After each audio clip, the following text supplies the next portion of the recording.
Hello नमस्कार, मैं are के सक्सेना, मास्टरमाइंड कोचिंग रीवा मध्य प्रदेश के सभी लोगों का इस यूट्यूब चैनल में बहुत बहुत स्वागत और अभिनंदन करता हूं। मेरी ये सिविल जज और एडीपीओ की ऑफलाइन क्लास है जिसके दौरान ये वीडियो बनाया जा रहा है।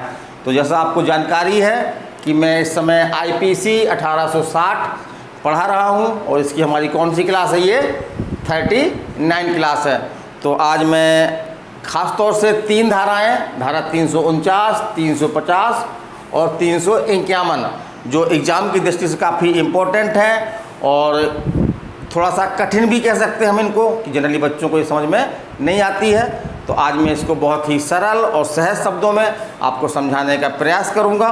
तो इसको आप कितना हद तक मैं अपने प्रयास में सफल रहा, इसको निस्संदेह रूप से आप हमको मैसेज करके बतलाएं। तो चलिए हम चलते हैं। पहला हम लेते हैं आपकी धारा 349। धारा 349, तो इसमें बल को परिभाषित किया गया है। तो बल हम समान रूप से जानते हैं, है ना। जैसे किसी को हमने एक लाठी मार दी, उससे वो चौंक गया, उसको कोई क्षति हो गई और हमारा इंटेंशन जो है वो अपराध करना है ना। तो ये तो आपका आपराधिक बल हो गया। तो आपराधिक बल हम पढ़ने के पहले हमको जो है वो बल पढ़ना पड़ेगा कि बल है क्या, बल है क्या। तो बल का अगर हम देखते हैं मुख्य रूप से, तो कोई किसी व्यक्ति पर जो है बल का प्रयोग करता है, ये कब कहा जाएगा? जब वो 3 काम करता है उस व्यक्ति में। क्या काम करता है? या तो गति कर देता है, माने वो व्यक्ति स्थिर है, वो चलने लगे। हमने किसी को, खड़ा है कोई व्यक्ति, उसको हमने धक्का दे दिया, तो ये क्या हो गया? गति हो गई। स्थिर से व्यक्ति खड़ा था, वो हमने धक्का दे दिया, वो गति में आ गया। या हम गति परिवर्तन कर दें, जैसे कोई व्यक्ति जो है वो धीमे धीमे चल रहा था, हमने ऐसा कुछ किया कि वो तेज तेज भागने लगा, हमने उसको धक्का दे दिया तो वो तेज हो गई गति उसकी। तो यहाँ पे क्या हुआ? गति परिवर्तन हुआ। और तीसरा गतिहीनता, जैसे कोई व्यक्ति सामने से आ रहा है दौड़ते हुए, हमने क्या किया? उसको रोक दिया। तो हमने क्या किया? हमने क्या किया? हमने गतिहीनता कारित कर दी। तो एक व्यक्ति द्वारा दूसरे व्यक्ति को गति परिवर्तन या गतिहीनता कारित करना ही जो है वो बल कहलाता है। और ऐसा हम जो है वो 3 तरीके से कर सकते हैं, तो हम बताएंगे। और यहाँ पे थोड़ा सा और बताया गया है कि ऐसा बल का प्रयोग जो है वो हम या तो अपनी शारीरिक शक्ति द्वारा कर सकते हैं या किसी पदार्थ के द्वारा कर सकते हैं जो उससे संबंधित है, उससे जुड़ा हुआ है, या उस व्यक्ति ने जिस पर हम बल का इस्तेमाल कर रहे हैं, जिसको हम गति परिवर्तन या गतिहीनता कारित कर रहे हैं, उसने यदि कोई वस्त्र वगैरह पहन रखे हैं तो उस वस्त्र के माध्यम से भी हम जो है वो बल का प्रयोग कर सकते हैं। अब हम बात करते हैं कि बल का प्रयोग जो है वो कितने प्रकार से हो सकता है। माने एक व्यक्ति दूसरे व्यक्ति में गति परिवर्तन या गतिहीनता जो है वो कितने तरीक़ों से कर सकता है? कितने तरीके हैं? 3 तरीके से, है ना। 3 तरीक़ों से कर सकता है। पहला तो आपका सिंपल है, अपनी निजी शारीरिक शक्ति द्वारा। अपनी निजी शारीरिक शक्ति द्वारा, जैसे कि हम गए, किसी व्यक्ति को हमने धक्का दे दिया, तो क्या किया? हमने बल का प्रयोग किया। भाई धक्का देने से वो व्यक्ति जो है स्थिर था, वो व्यक्ति गिर पड़ा, उसमें गति आ गई। दूसरा तरीका है आपका किसी पदार्थ के बयान द्वारा। तो जैसे ऐसा कोई पदार्थ है, जैसे मान लीजिए आप टेबल में बैठी हुई हैं, है ना, हाथ रखे हुए उसमें, अचानक हम गए तो हमने क्या किया? आपकी टेबल झटके से खींच ली। आपकी टेबल झटके से क्या करी? हमने खींच ली। तो यहाँ पे हम किसी पदार्थ द्वारा, या जैसे कि मान लीजिए आप किसी टब में नहा रहे हैं, ठंडे गर्मी का मौसम में ठंडे पानी में नहा रहे हैं, अचानक हमने क्या किया? उस टब में जो है वो खौलता हुआ पानी डाल दिया। तो आप क्या होगा? आप एकदम दहक जाएंगे, भयभीत हो जाएंगे। तो ये बल का प्रयोग किया हमने आपका। फिर तीसरा माध्यम है जीव जंतु के माध्यम से, है ना। जैसे कोई खतरनाक कुत्ता है, हिंसक कुत्ता है, बढ़िया दिखता है। कुत्ते कई वैरायटी आती हैं। कई कुत्ते तो ऐसे होते हैं कि उनको चेहरा देख लो तो डर लगने लगता है, लगने लगता है ना। तो ऐसा कुत्ता को हमने उत्प्रेरित किया कि आप पर वो पीछे लग जाए, आपके चिल्ला करके आपको पीछा कर ले। तो हमने कुत्ते को उत्प्रेरित किया, कुत्ता ने आपको भाव भाव चिल्लाते हुए जो आपके पीछे लग गया। तो आप क्या करोगे? आप खड़े थे कहीं पे, तो क्या करोगे? क्या करोगे? भागोगे बचाने के लिए। अरे दैया, कुत्ता खाट खाई से ना, तुरंत इंजेक्शन याद नहीं लगेंगे, इंजेक्शन लगेंगे। तो तीन तरीके से हो सकता है, अपनी निजी शारीरिक शक्ति द्वारा या किसी पदार्थ के माध्यम से जो उस व्यक्ति से कोई संबंधित है, कोई जुड़ा हुआ है, और तीसरा जो है वो जीव जंतु से। जीव जंतु कुत्ता हो सकता है और कोई खतरनाक जीव हो सकता है, सांप हो सकता है, कोई सपेरा जो है वो उत्प्रेरित करे किसी सांप को कि आपकी तरफ दौड़ पड़े वो, तो यहाँ पे सांप क्या है, जीव जंतु। चलिए हम आगे चलते हैं।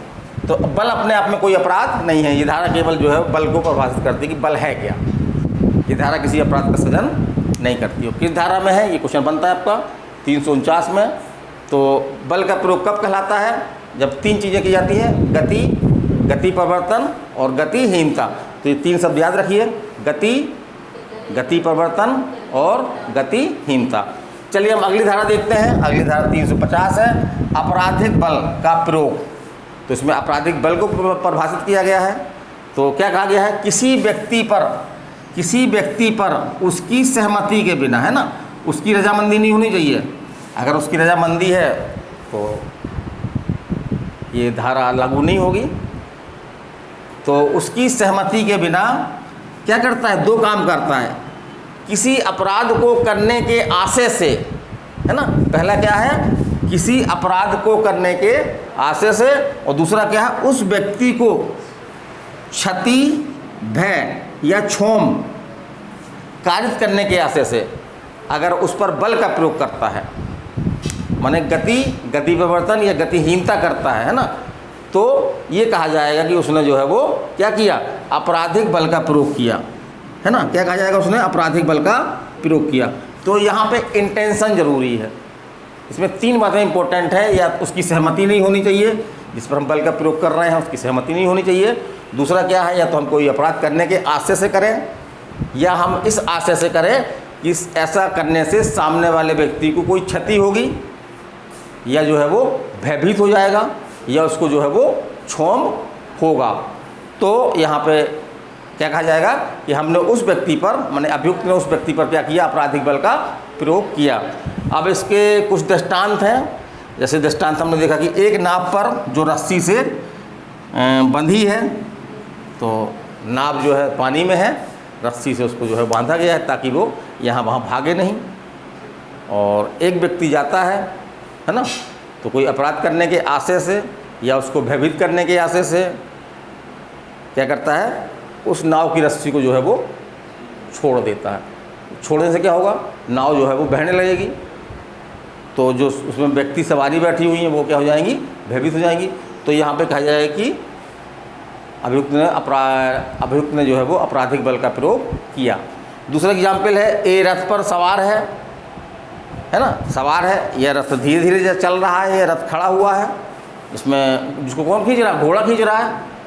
अपराधी जाता है तो क्या करता है, अभियुक्त जाता है क्या करता है कि घोड़े को जो है वो चाबुक मारता है, इस आशय से कि घोड़ा भागने लगे। जब घोड़ा भागेगा तो स्वाभाविक है वो व्यक्ति जो है वो भयभीत हो जाएगा, घोड़ा पलटने से उसको जो है वो क्षति भी हो सकती है। तो यहाँ पे आपराधिक बल का प्रयोग किया। फिर हम तीसरा देख रहे हैं आपका पालकी वाला। ए पालकी में जा रहा है और अभियुक्त उसके पास, जो बी नाम का अभियुक्त है वो उसके पास पहुँचा, उसने क्या किया, पालकी को रोक लिया इस आशय से कि उसको क्या किया जाए, उसको लूट लिया जाए। तो यहाँ पे क्या किया, कौन सी स्थिति आई, गतिहीनता आई ना। उसने पालकी को क्या किया, पालकी चली जा रही थी, उसने पालकी को रोका, पालकी गतिहीन हो गई, स्थिर हो गई। तो यहाँ पे जो है वो आपराधिक बल का प्रयोग हुआ। फिर एक आपका ये दृष्टांत एग्जाम में कई बार आया है ये कि स्त्री का घूंघट उसकी सहमति के बिना जो है वो उठा देना, और यह जानते हुए कि इससे जो है उस स्त्री को जो है वो या तो इंटेंशन होना चाहिए कि उस स्त्री को जो है क्या होगा, क्षति, भय या क्षोम होगा, या डर जाएगी वो, या इस तरह की डरने की संभावना मालूम है अभियुक्त को, वो इस तरह का घूंघट उठाता है, तो क्या कहा जाएगा, उसने क्या किया, आपराधिक बल का प्रयोग किया। चलिए हम चलते हैं, अगला हम देखते हैं हमला। तो यहाँ पे हमला शब्द जो हम आमतौर पे उपयोग करते हैं ये उस हमले से भिन्न है। हम लोग कहते हैं किसी व्यक्ति पर हमला कर दिया, है ना, फलाना व्यक्ति पर जो है वो गुंडों ने हमला कर दिया। तो हमले में क्या होता है, मारपीट भी होती है। हमले में क्या होता है, मारपीट भी होती है, लेकिन थोड़ा सा हमला यहाँ पे दूसरी तरह का है। यहाँ पे हमले में जो है वो वास्तविक बल का प्रयोग नहीं होता, है ना। चलिए हम परिभाषा देखते हैं। तो एक तो ये याद रखना आपको कि हमला किस धारा में है, किस धारा में है? 351 में। किस धारा में? 351 में। इसकी परिभाषा क्या है? जो कोई व्यक्ति कोई अंग विक्षेप, जैसे कि हमने ऐसे घूसा बना रहे हैं हम, है ना, घूसा हम दिखा रहे हैं, ऐसे घूसा बना के हमें अंग विक्षेप है, ये हमने अंग विक्षेप कर रहे हैं, हम घूसा बना रहे हैं। या कोई ऐसी तैयारी करता है, या कोई तैयारी इस आशय से करता है कि जो सामने वाला व्यक्ति है, जो वहाँ पे उपस्थित व्यक्ति है, जो अन्य व्यक्ति है, उसके मन में क्या हो जाए? यह आशंका कारित हो जाए कि वह व्यक्ति उस पर आपराधिक बल का प्रयोग करने ही वाला है, किया नहीं है, इसमें किया नहीं जाता। अगर आपराधिक बल का प्रयोग कर दिया जाएगा तो फिर वो हमला की श्रेणी में नहीं आएगा। धारा 351 में जो हमला को बताया गया है, हमला की श्रेणी में नहीं आएगा।